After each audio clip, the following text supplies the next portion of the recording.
Feliz cumpleaños, Iglesia Presbiteriana Independiente del Mesías. Dios les bendiga, Dios les conserve, guarde su consistorio y los use para promover, expandir y fortalecer su reino. Les invito, hermanos, para que escuchemos las palabras del poderoso Evangelio que nuestro Señor Jesucristo, por su Espíritu Santo, tiene para nosotros en este aniversario 16. En Lucas capítulo 13 vamos a fijar nuestra atención en los versículos 10 al 21. Lucas 13, versículos del 10 al 21. Siendo un pasaje corto, voy a invitarlos para que lo leamos juntos.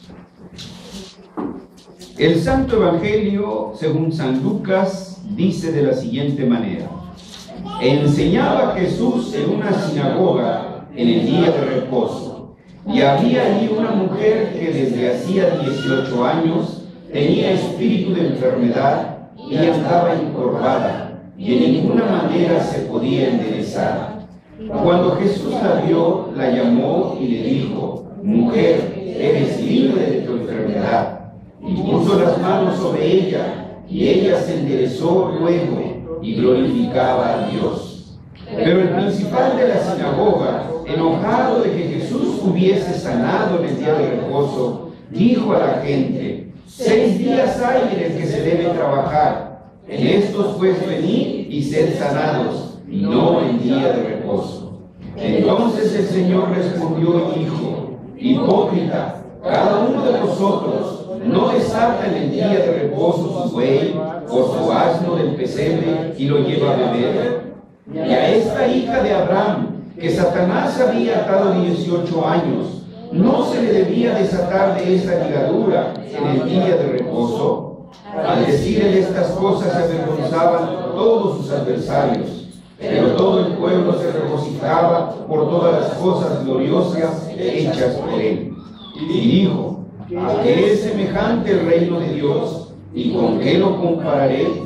Es semejante el grano de mostaza que un hombre tomó y sembró en su huerto, y creció y se hizo árbol grande, y las aves del cielo anidaron en sus ramas.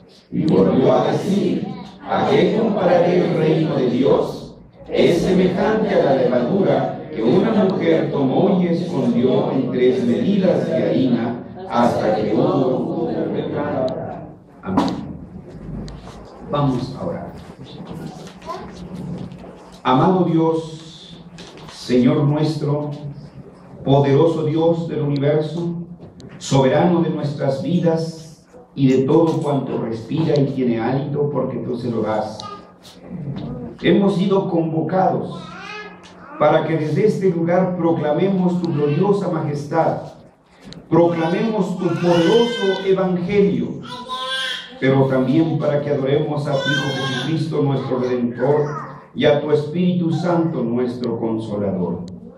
Padre, pero también nos has congregado para que seamos, por la exposición de tu palabra, por la republicación de tu santo evangelio, edificados, también seamos exhortados y consolados, Señor, con tu precioso evangelio. Te rogamos entonces que tu Espíritu Santo haga esa preciosa obra en nuestros corazones, abriendo nuestro entendimiento para que podamos ser hacedores de tu palabra. En Jesús oramos. Amén. Lo que aquí se describe en el pasaje que acabamos de leer, en primer lugar, no tiene una aparente relación con el tema anunciado, que es el reino de Dios. Además, lo que aquí se describe es una situación típica que frecuentemente se presentaba en la vida de Jesús durante su caminar por la tierra de Israel. En esta ocasión, del pasaje que hemos leído, el Espíritu Santo nos hace ver que era un Sabbat, cuando el pueblo de Dios estaba reunido. Y entre el pueblo había una mujer que tenía la necesidad de ser sanada de su enfermedad. Jesús realiza el milagro de sanidad, pero el líder de la sinagoga y otros prominentes personajes se ofenden por ello. Sin embargo, lo importante de este relato es el contexto religioso en el cual se desarrolla. El tiempo, como hace un momento lo dije, es un Sabbat. El lugar es la sinagoga y la ocasión durante un servicio cultico. Cuando los hijos de Abraham, el pueblo de Dios, el pueblo del pacto, todos estaban reunidos. Jesús aprovecha la ocasión para exponer las deficiencias de su religiosidad. En el proceso del milagro de sanidad y en la reconvención de sus adversarios, Jesús hace resaltar que los judíos se engañaban a sí mismos en cuanto a su entendimiento de la ley de Dios, pero a la vez les muestra cuán inconsistentes son en su supuesta obediencia a la ley de Dios. ¿Qué es el reino de Dios? No lo podían entender los judíos, aun cuando ellos esperaban el reino de Dios. ¿Por qué los judíos no pudieron ver la llegada del reino de Dios con la presencia de nuestro Señor Jesucristo? En primer lugar, porque la fe de los judíos no era para glorificar a Dios. En segundo término, no podían ver el reino de Dios, porque la fe de los judíos era un pietismo hipócrita. Y en tercer término, la fe de los judíos era incapaz de reconocer el cumplimiento del reino de Dios. Tenían ceguera espiritual. Y en cuarto término, nosotros debemos ver el reino en la perspectiva de la iglesia actual. No sea que vayamos a caer en el mismo error que estos fariseos cayeron. Así que entonces, al tratar de responder a la pregunta del tema que hoy se está proponiendo, que es el reino de Dios, debemos entonces primeramente dilucidar por qué la fe de los judíos no podía ver el reino de Dios. Porque su fe no era para glorificar a Dios. En el pasaje que leímos, primeramente, Jesús indirectamente les muestra a ellos en la curación de una mujer encorvada, que en la práctica de su fe, ellos no buscaban la gloria de Dios, sino la alabanza de su propia persona. Como si dijéramos en nuestra iglesia actual, hermanos que oran con tanto sentimiento, o hermanos que cantan con tanto fervor, o que leen la Biblia, o que citan versículos de la Biblia, que dan apariencia de piedad, pero muy en el fondo lo que quieren es solamente llamar la atención hacia su persona, que todos los vean. Esto era lo que hacían los judíos. En este acto Jesús se los está revelando. Además, les revela que por la misma situación eran totalmente incapaces e inhábiles para enseñar a otros, para guiar a otros. Por eso les decía, ciegos, guías de ciegos. Cuando uno no está en completa relación con Dios, en un completo entendimiento de la fe con Dios, uno es incapaz de guiar a la fe en otros. Como un padre que no cumple fiel y cabalmente la voluntad de Dios puede guiar a sus hijos en la fe? Imposible. ¿Cómo entonces estos líderes, que no podían ver el reino de Dios, no podían ver en Jesús el Mesías anunciado, podían seguir siendo maestros del pueblo amado por Dios? No podían de esta manera enseñarle al pueblo a alabar al Señor. Jesús, antes de su ascensión, en su mandato a su pueblo de ir por todo el mundo, predicar el Evangelio, hacer discípulos, bautizándolos en el nombre del Padre, del Hijo y del Espíritu Santo. En la última frase dice, enseñándoles que vivan todas las cosas que os he enseñado. La otra parte de la doctrina es la enseñanza de la vida cristiana en la totalidad de nuestros quehaceres. No son dos dimensiones. ¿Pueden ustedes imaginarse, bajo este contexto, cuando esta mujer atribulada, como dice la Escritura, encorvada, sin poder caminar, se acerca a sus líderes en busca de consuelo, en busca de una oración para su enfermedad? No, pues a los que no nos duele nada, no podemos entender esto. Pero pregúntenselo a un enfermo. Pregúntense a nuestros hermanos que tienen enfermedades crónicas irreversibles y que éstas van progresando, lenta pero inexorablemente progresando. Y que vayamos nosotros y les digamos, sé feliz. ¿Cuál era la teología de estos fariseos? ¿Cuál fue la respuesta que le dieron a esta atribulada mujer? El Evangelio de San Juan, el capítulo 9, nos revela cuál era la teología de estos fariseos. Desde la perspectiva farisaica, para ellos, óiganlo bien, para ellos, cualquier discapacidad, cualquier enfermedad física o mental, para ellos no era otra cosa que el resultado del pecado cometido por la mujer misma. Estás en pecado, Dios te ha castigado, por eso estás así y te vas a morir de cáncer. Grandioso consuelo para un enfermo, ¿no, hermanos? O si no es así, ¿pecaron tus padres? ¿O tus abuelos? ¿O algunos de tus ancestros, remontados incluso hasta la cuarta o quinta generación? En otras palabras, para la teología judía, la enfermedad era el resultado del pecado. Por algo estás así, porque pecaste.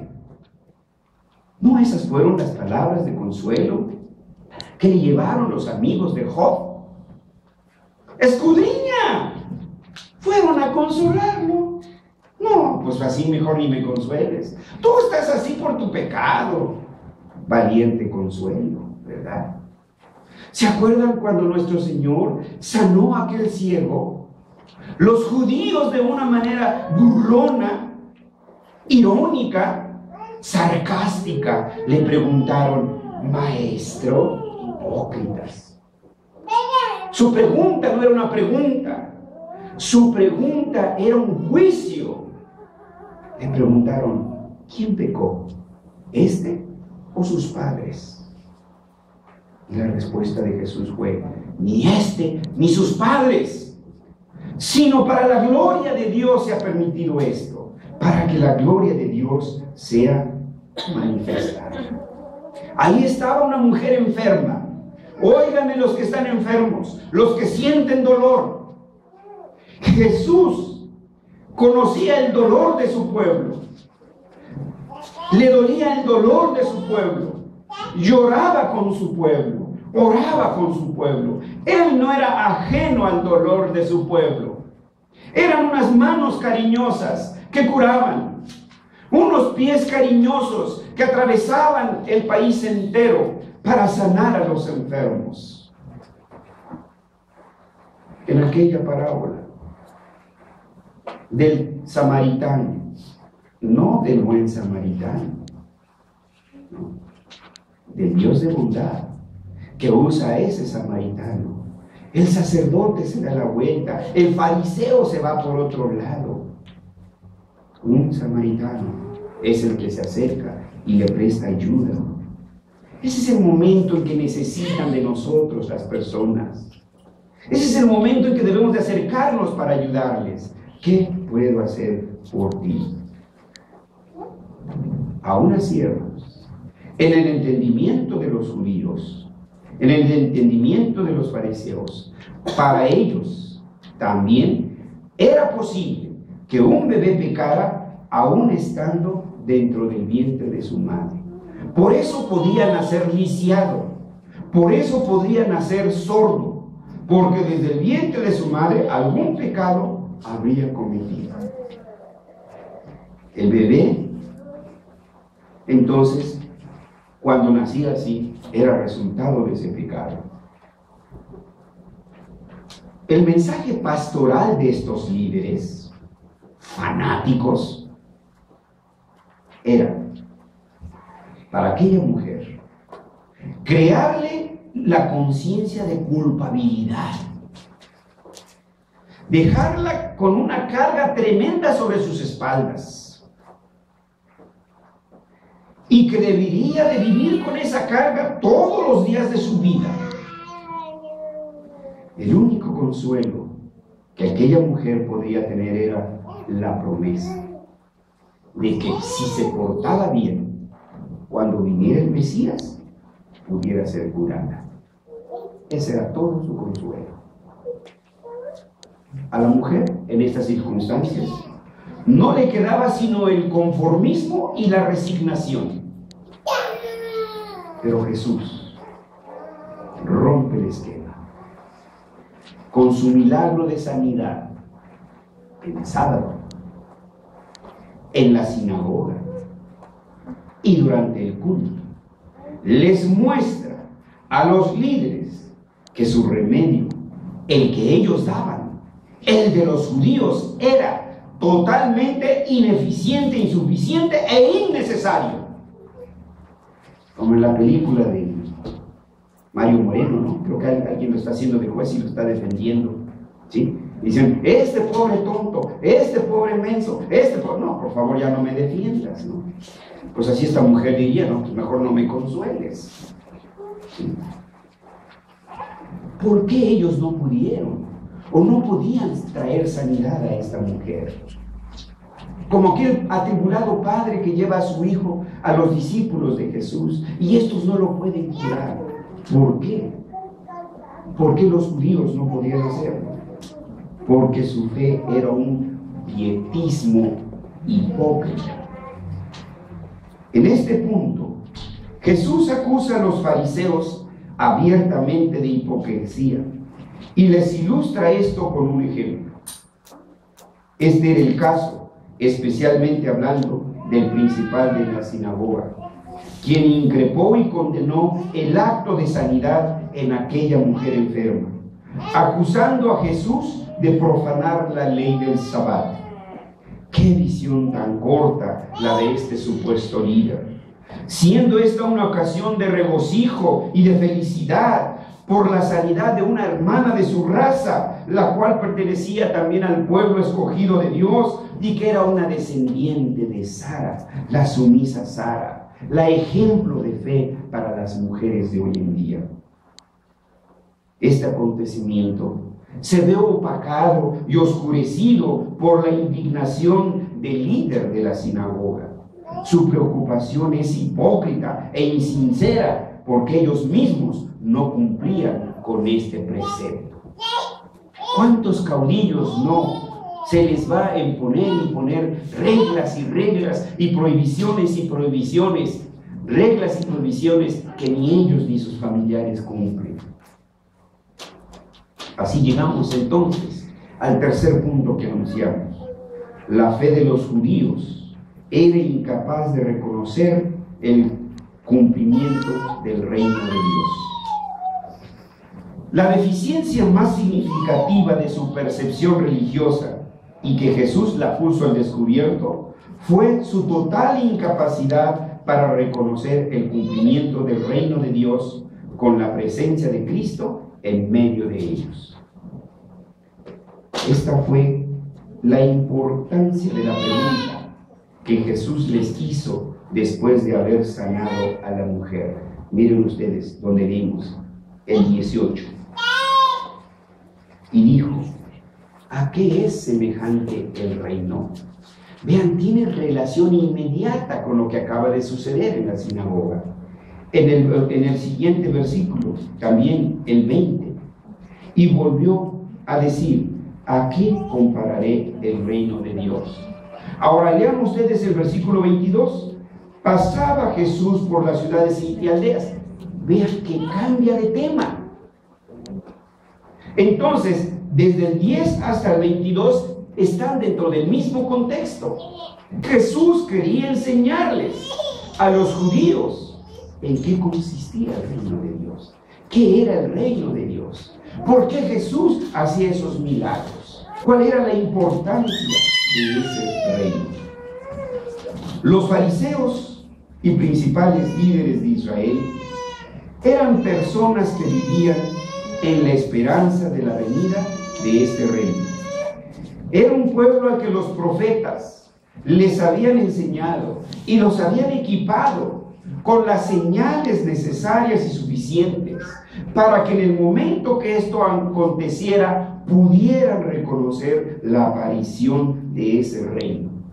El capítulo 61 que leímos está adelantando de cómo sería ese reino, qué sucederían, qué cosas sucederían en ese reino. Pero no lo pudieron ver. Pero ellos, los fariseos, permitieron que sus ideas personales, sus objetivos nacionalistas y su obtusa comprensión oscureciera su habilidad para poder discernir las señales del reino. Cuando Juan el Bautista inició su ministerio, cuando el propio Maestro inició su ministerio, no llegó diciendo, ¿sí?, Dios te ama, ¿sí?, arrepiéntete y quita de la silla del trono a tu ego y pon a Dios encima. No llegó con las 4 leyes espirituales. Llegó diciendo: el reino de los cielos se ha acercado. Llegó anunciando el reino. Después de su resurrección, se pasó no 40 días con propósito, algo así de ese Warren. No se pasó enseñando 40 días con propósito. Se pasó enseñándoles acerca del reino. Cuando Bernabé, cuando Pablo, cuando los misioneros fueron a predicar, ¿qué predicaban? El reino. Cuando Pablo estuvo en Roma, dice la carta a los romanos, en los Hechos, dice que desde la mañana hasta en la tarde se pasaba explicándoles del reino. Hoy no, hermanos. Hoy enseñamos puras sabritas, puros churrumais, puros no sé cuántos, quién sabe qué, porque ahora le ponen tanto chile a las papas. Que qué barbaridad. Pura chatarra enseñan muchos piedricadores pulpiteros. Ellos no pudieron reconocer que el principal propósito de la venida del Mesías a este mundo fue para romper el reino de Satanás. Fue para echarlo para afuera de una vez y para siempre. ¿Cómo entonces se atreven pastores a exorcizar a hermanos en Cristo? Esa es una contradicción al poder del Evangelio, una contradicción al poder del Espíritu Santo. Es una blasfemia contra el Espíritu Santo, porque entonces el Espíritu Santo no es Dios, porque entonces Cristo nos mintió. Y eso sería una blasfemia. Lo que estaba sucediendo ante sus ojos, los judíos no lo podían ver, como sucedió también con Juan el Bautista. Él tampoco fue capaz de ver las señales del reino. Mandó a sus discípulos y les dijo: vayan y pregúntenle, ¿eres tú el Mesías? Bueno, Jesús empieza todo a echarse todo su rollo teológico, ¿no? Desde Génesis 1:1. No, ¿verdad? ¿Cuál fue la respuesta de Jesús? Ve y vive.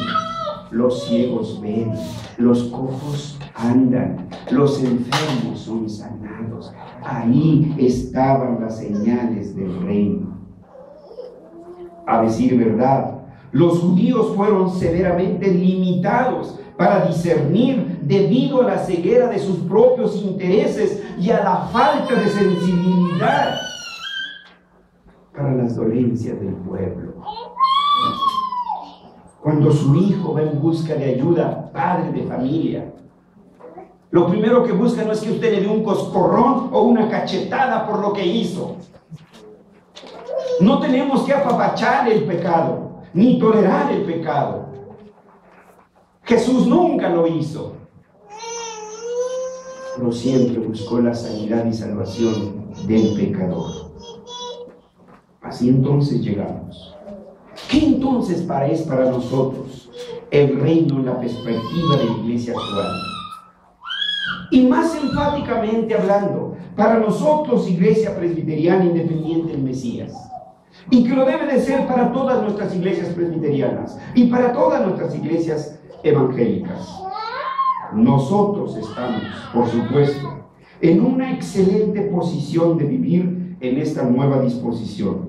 Nosotros tenemos como respaldo las profecías que ya han llegado a su cumplimiento. Nos ha tocado vivir en una época en la que ya podemos disfrutar y compartir de los primeros frutos del reino. Tenemos también el privilegio de poder manifestar este glorioso reino y ser además como un escaparate, como un aparador. Nosotros debemos demostrarles al mundo las excelencias del reino. Ellos deben de ver en nosotros el reino y no estar vestidos, peinados y pelados como esos cainitas, sino ellos como nosotros. Ellos deben de ver la transformación del reino en nuestras vidas. Sin embargo, a veces nos parece que muy poco ha cambiado entre nosotros y tenemos la tendencia a comportarnos de manera similar a los religiosos que describe el evangelista Lucas. Nos hace falta el discernimiento de lo que realmente es el reino de Dios, o tal vez se nos ha borrado de la memoria el verdadero conocimiento del reino debido al cúmulo de nuestros ideales egoístas, lo que se refleja en muchos aspectos de nuestras vidas. A saber, mencionaré por lo menos 3 hoy. ¿Qué es eso que opaca nuestra visión del reino? ¿Qué son esos obstáculos que nos impiden ver el reino? Repito, quiero mencionar 3 solo en esta ocasión por el contexto del pasaje que hemos leído. En primer lugar, nuestra tendencia a concentrarnos en cuestiones de menor importancia, en nimiedades, en futilidades, y con ello oscurecemos uno de los principales mensajes de Jesús, quien en su predicación sobre el reino de los cielos dejó muy en claro las 3 cosas que el hombre necesita. 1, salvación. Sí, porque la paga del pecado es muerte. Ay, posiblemente a Dios se compadezca de mí. Dios es amor, sí es amor, pero es justicia. Por eso Jesús les decía: antes os digo, si no os arrepentís, todos igualmente moriréis.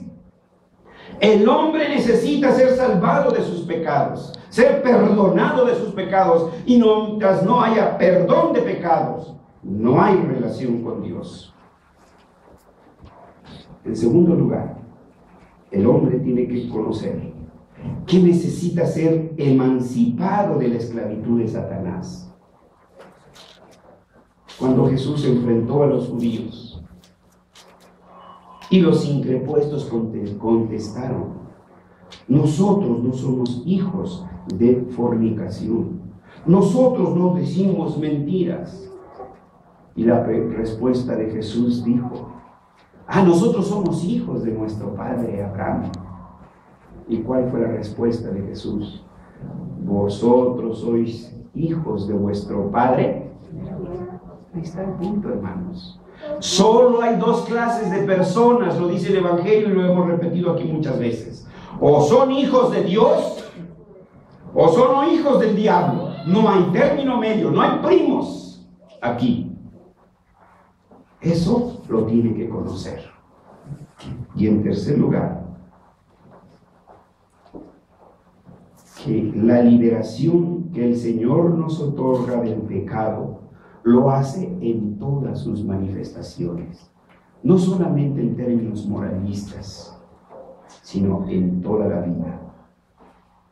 No, pero por el contrario, hermanos, nos concentramos en magnificar nuestras desgracias.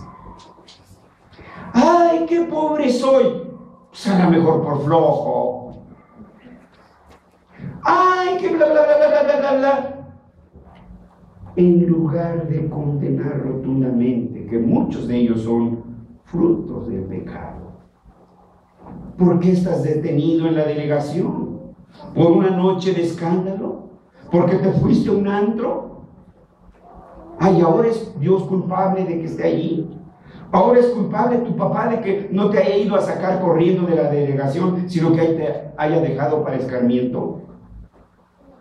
Entonces nos concentramos en nuestras desgracias, en lugar de analizarnos, escudriñarnos. ¿Cuál es nuestra relación con Dios? Tenemos la tendencia a desarrollar un sentimiento de culpabilidad entre unos y otros, en lugar de elevarnos a Cristo. Cada una de nuestras acciones refleja nuestra tendencia a hacer causa común con el pecado. Si no puedes con el enemigo, uno te dice no. En vez de adquirir un claro compromiso de luchar contra el pecado, de erradicar nuestro pecado de nuestras vidas en el nombre de Cristo. Por el contrario, seguimos tolerando y apapachando nuestras costumbres pecaminosas y fácilmente nos satisfacemos y hasta hacemos alarde y magnificamos nuestros pequeñísimos logros. Nos sentimos héroes, ¿sí? Porque sacaste 6.1, ¿sí? Bueno, no te sacaste 6, ¿no? Pero 6.1, ¿no? Y en la superior, sacarte un 6, no, hombre, es como a 10. No, hermanos, no. Nos engañamos a nosotros mismos. Que te entregan tu diploma, pero reprobaste en la mitad de tus materias. Te engañas. Ahí nos concentramos, ¿sí? Por ejemplo, hermanos, muy bien pareciera que estamos satisfechos de nosotros mismos, porque no existen leyes discriminatorias en nuestra Constitución. Pero mientras tanto, en la práctica diaria, tenemos actitudes y acciones de prejuicios raciales, culturales, sociales y hasta económicos. Sí, es triste que a veces esto también se vea en las iglesias. ¿Sí? Nosotros en una iglesia vivimos esto. Había un par de viejitos que llegaban a la iglesia, en cuanto ellos se sentaban, todos los hermanos se desaparecían y se iban 2 o 3 bancas atrás. Hermanos, en nuestras iglesias puede haber eso, ¿no? Vean ustedes. En segundo lugar, a veces ignoramos el hecho de que el propósito que persigue nuestra fe es la promoción y desarrollo del reino. Pongan atención, escuchen. ¿Cuál es la meta de nuestra fe? No es tu graduación en el doctorado, no estoy diciendo que sea malo. Esas son cosas secundarias. Tu primer objetivo es la promoción y el desarrollo del reino. ¿O no dice eso el Nuevo Testamento? Buscad que, primeramente, el reino de Dios y su justicia. ¿Y luego qué? Pues lo demás viene, ¿qué? Por añadidura. Nuestro propósito. Escuchen, consistorio. Y perdonen que sea tan franco. Escúchelo, hermano tesorero. Nuestro propósito no es llenar las iglesias para que haya más entradas, sino promover y expandir el reino de Dios. ¿Estamos? ¿Lo entendemos? Lo demás viene por añadidura, hermanos. Esa es nuestra tarea, esa es nuestra prioridad. Nuestro hermano Alberto una vez predicó sobre ese tema y habló sobre la prioridad del reino. Tenemos que cambiar la visión, hermanos. Teníamos todo patas arriba. Pero tal parece que para nosotros la fe significa simplemente esperar paciente y pasivamente a que tengamos nuestra vida en el más allá.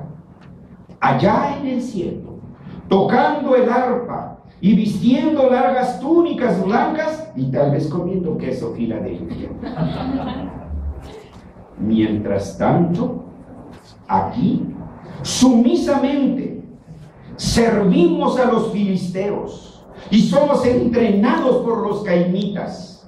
Nos movemos como peces en el agua en medio de los incircuncisos y fácilmente adoptamos sus costumbres paganas. Hablamos como ellos, vivimos como ellos. Así entonces, nuestro punto de partida para los asuntos cotidianos de la vida todavía muestra mucho de nuestra pecaminosidad. Muchas veces hacemos cosas en la iglesia de alguna manera particular que solemos calificar como, entre comillas, por razones prácticas, en vez de hacer lo que demanda la voluntad divina. Perdonen, hermanos, después me dan pamba con picayelo si ustedes quieren, pero no puedo dejar de decirlo. Por ejemplo, entre comillas, por necesidad, entre comillas, tenemos que nosotros poner los insumos de la cafetería, entre comillas, de manera voluntaria, entre comillas, repito, en vez de ser fieles con lo que Dios demanda de nosotros, los diezmos, las ofrendas y las primicias. Pero aclaro que es muy distinto cuando alguien espontáneamente, el Señor mueve su corazón y decide ofrendar algo para el bien de la comunidad del pacto. Es muy distinto a por razón necesaria, voluntariamente tienes que traer. Era lo que decía Jean-Jacques Rousseau en su propuesta del contrato social. Cuando alguien era disidente a sus principios revolucionarios, entonces decían, te vamos a obligar a ser libre. Y tanta era su libertad que hasta podía llegar a la guillotina. Moría, pero moría libre. ¿Ven, hermanos? ¿Con qué sutilidad, con qué facilidad nos podemos resbalar tantito fuera del camino? Cuidado. El asunto es que no tomamos como punto de partida nuestra fe en la obra reconciliadora de Dios por la mediación de nuestro Señor Jesucristo y su poderosa obra de providencia. No creemos en la providencia. Ese es nuestro pecado, hermanos. Esa es nuestra realidad. Eso fue lo que pensó Isaac, ¿no? Padre, pues ya traemos la leña, ya tenemos todo, pero ¿dónde está el cordero? Bueno, nuestro padre Abraham, híjoles, ¿y ahora? Pues todavía no había monte de piedad, ni había luz a viñón, ¿verdad? Pues ¿qué hago? ¿Qué empeño? ¿Cuál fue la respuesta de Abraham? Señor proveerá. Dios proveerá. Punto, hermanos. Dios proveerá.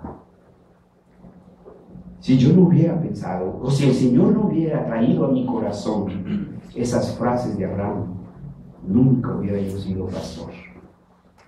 Pero yo puedo decir como el proverbista: joven fui, he envejecido y no he visto justo ni su descendencia que mendigue pan. En tercer lugar, hermanos, ha de mencionarse otra característica del reino de la cual nosotros debemos de estar apercibidos: la tendencia a tratar superficialmente el objetivo del reino, inspirar seguridad, confianza y esperanza. Ese es el objetivo del reino: inspirar seguridad, confianza y esperanza. Las noticias acerca del reino son las buenas nuevas para los pobres, porque la gente en pobreza espiritual y material muchas veces tiende a conformarse con su situación. Pues, ¿qué le vamos a hacer? Pues somos pobres. Y están tan condicionados que han perdido todo interés para romper con el círculo vicioso de las distintas formas de opresión. La iglesia, nosotros, tiene que despertarlos de su marasmo. Nosotros como iglesia tenemos que impulsarlos hacia acciones verdaderamente significativas. Vosotros, dice el Nuevo Testamento, que sois fuertes, ayudad a los débiles, levanten a los débiles, no los dejen postrados en su cama. Levántate, estás enfermo, unge tu cara, peínate, báñate, lávate, que haya alegría en tu rostro.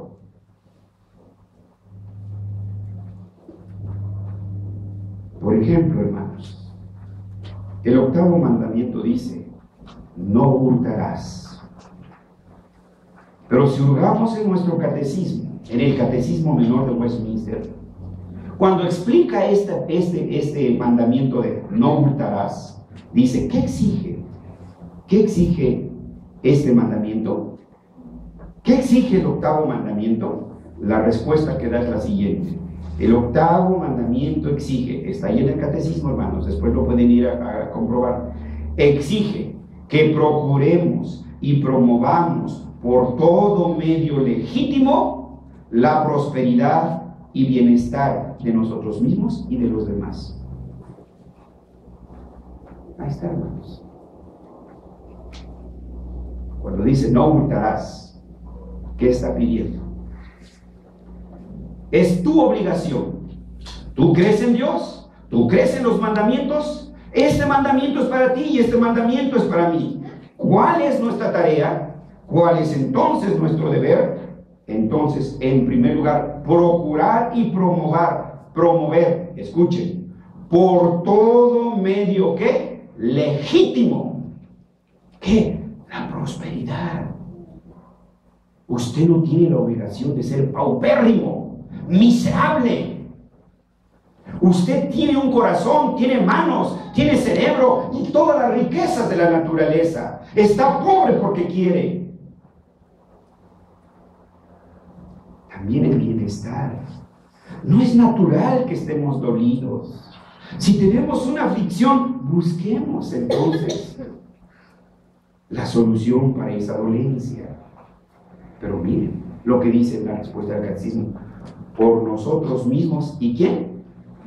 Por los demás. Entonces tenemos que ayudar a los demás a que prosperen, a que sobresalgan, animarlos. No les vamos a sustituir. No les vamos a dar solo los peces. Les vamos a enseñar a pescar los peces. A veces estamos tan atrapados en nuestras propias ideologías, con tan poca perspectiva sobre el futuro que Dios tiene para nosotros. Y ahí nos quedamos. Es por tanto trágico para nosotros y para ellos que otras personas fuera del cristianismo no puedan ver en nosotros las señales del reino, las que continuamente deberíamos de estar señalando. No, nos parecemos igualitos a ellos. No.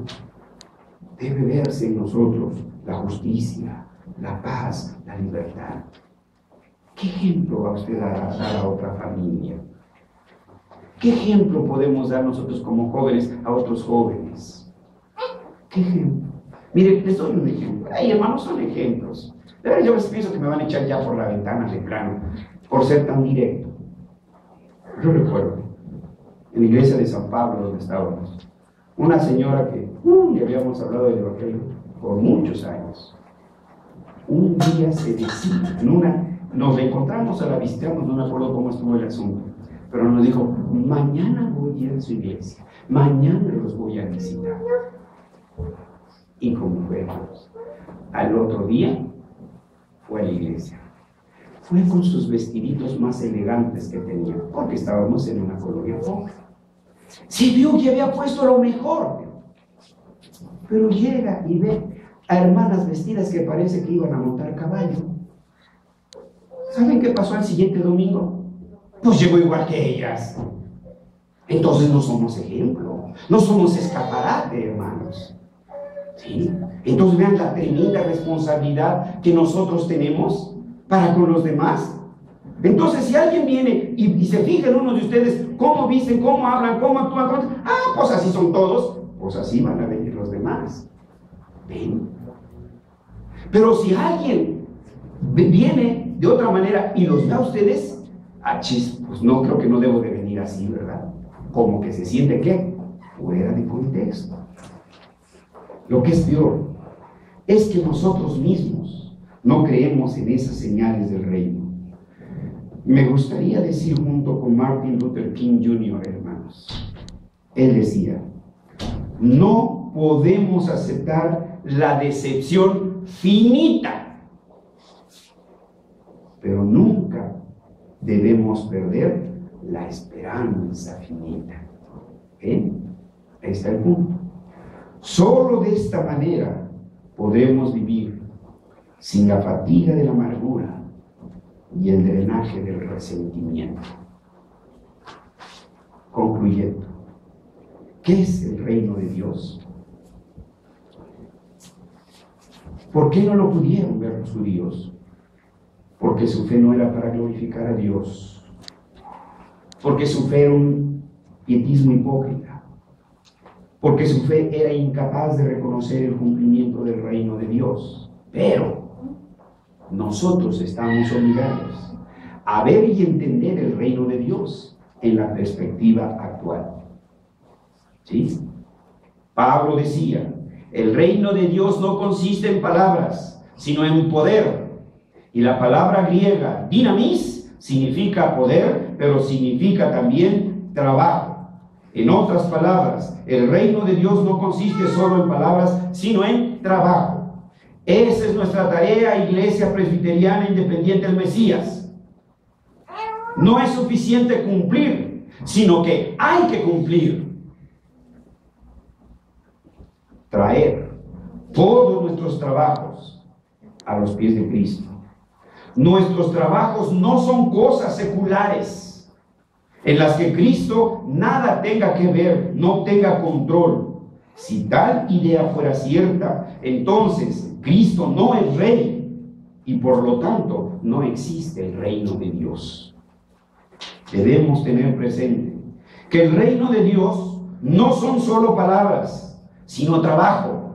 ¿Me explico? O lo repito. El reino de Dios no son solo palabras, son trabajo. Nuestra vida cotidiana no puede ser reducida a una simple expresión cúltica. Toda la vida es religión. Nuestra fe debe manifestarse, no solo aquí, sino allá afuera, en todo lo que hacemos, dentro de la iglesia y dentro del mundo de Dios. Iglesia, salid pues a conquistar el mundo para nuestro Cristo y para nuestro Rey, que ese sea nuestro objetivo. Y que el próximo 17 aniversario vengamos aquí pudiendo decir, por Cristo y por mi iglesia, esto he hecho en su nombre. Vamos a orar. Señor, cada vez que tú le hablabas a tus profetas, quedaban angustiados y postrados. No podían soportar tu verdad. Nosotros quedamos igual, Señor. Nos tiemblan las piernas. Nuestro cuerpo está trémulo, Señor, porque te hemos fallado. Pero sí nos hemos preparado, Señor, para celebrar. Sí, Señor, porque tenemos que celebrar tu fidelidad, muy a pesar de nuestra infidelidad.